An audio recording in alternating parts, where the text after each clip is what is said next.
Just in case Comic-Con withdrawal is setting in, we've got one more installment on this year's huge display of comics, movies, and TV shows that descends on San Diego each summer. KPBS arts and culture reporter Beth Accomando and San Diego filmmaker Neil Kendricks are here with a wrap-up. Beth, of all the events at Comic-Con this year, what stood out for you?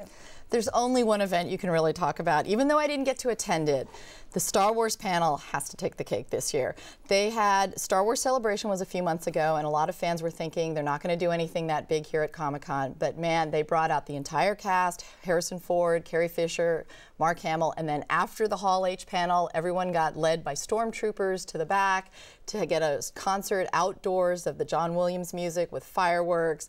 I mean, everybody got a lightsaber too, so there were like 6,000 lightsabers in the air. And I had a friend post on Facebook, he said, I met my wife, I got married, and these are the three best moments of my life. My God, the fans must have been over the top. Oh, it was crazy. People were waving their lightsabers. When each actor came out, people were yelling like, Luke, Luke, Han, Han, you know, and it was just crazy. Neil, what were some highlights for you? For me, the highlight was meeting Congressman John Lewis, and he was at the convention regarding his book, March, which is a graphic memoir. What's so special is that this book captures the mood and atmosphere of the civil rights movement from a first-person perspective. For those that might not know who John Lewis is, he's the last surviving speaker from Martin Luther King's I Have a Dream speech. He spoke that day, and in this series of books, it's going to be 3, it's a trilogy, it's his experience, and it's translated as a comic book. And what were some of the key points that he hit?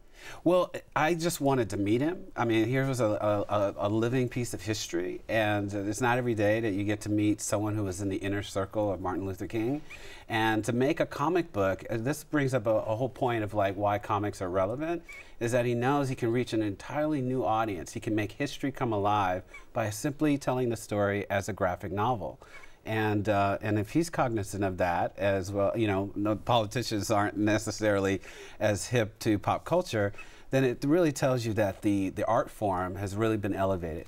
And speaking of comics, each year Comic-Con hosts what are called the Eisner Awards. Tell me about those awards. The Eisner Awards are named after Will Eisner, who is a groundbreaking cartoonist and comic book writer.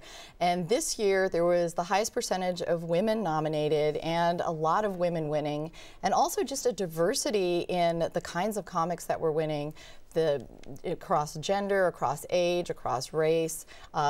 These 4 young women won for Lumberjanes, and they were just so surprised and so happy. And the morning after they won, the booth, Boom Studios, that had the comics was like rushed, and they sold out of volume 1 of the graphic novel collection and all of the first issue. And the Eisners really helped draw attention to comics. And if you're a smaller comic book publisher or writer, it can really make a difference between people noticing your work and not, or your work even getting into a library or a bookstore. Well, let's talk about that a little bit more, Neil.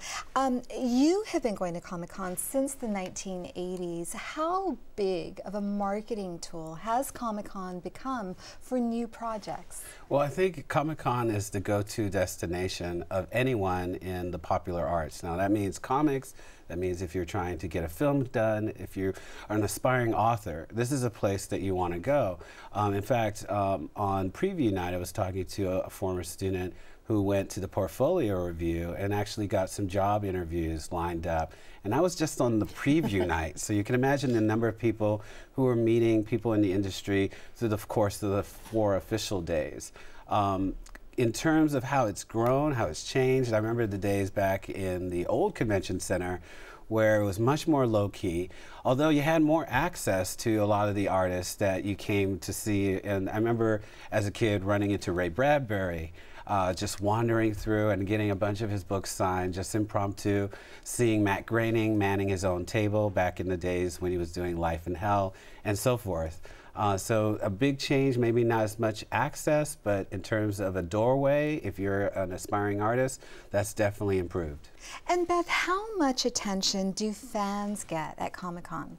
Well, I think the Star Wars panel proved that for some studios and for some people, they really value the fan interaction. But I've also spoken to people from DC Comics, and they said, you know, this is the one real chance out of the year where we have to interact face-to-face with our fans and hear what they have to say.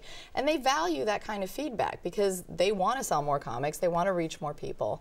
And so I think it does make a difference, and I think they do value what fans have to say. And we're going to have to close it there. Beth, Neil, thanks so much for coming on the program. Oh, thank you. Thank you.